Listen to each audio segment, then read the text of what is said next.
railroad yard. Now what they're going to do there is put a platform, a very strong platform, over the yard and build apartment houses and office buildings and all kinds of things on that open area. It's a big area. You see, we don't have enough buildings in Manhattan yet.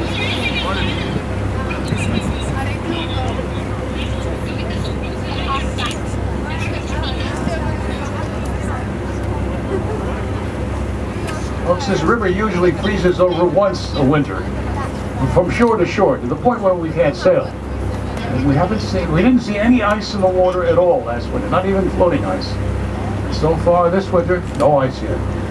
Not a good sign, folks. Not a good sign.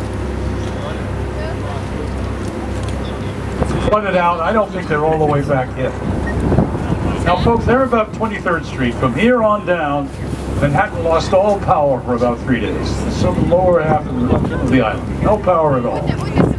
And believe it or not, there's still a few buildings all the way downtown that are still emergency power. They don't have their own power back. Of apartment houses, same thing.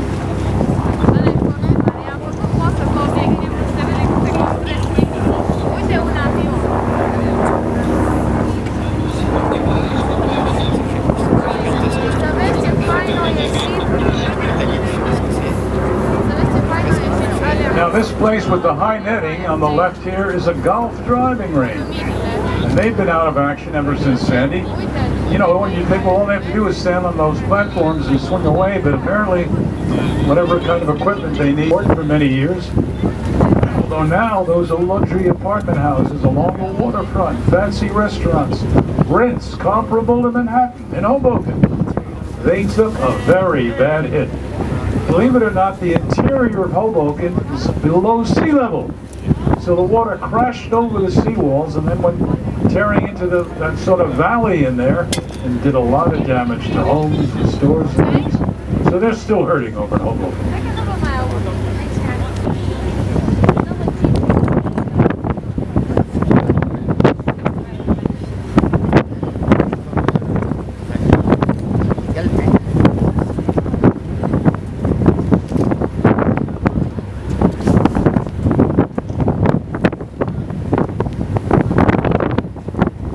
The tunnel.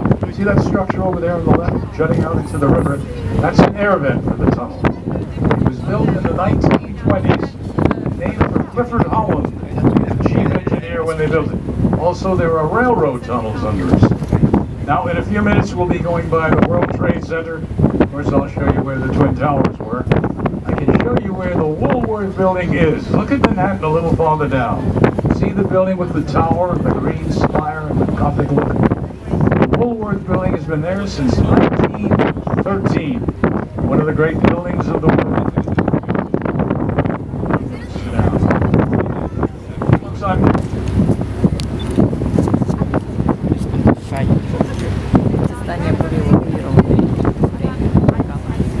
Well, if you look up at Manhattan, the tall, really tall building under construction, the Freedom Tower.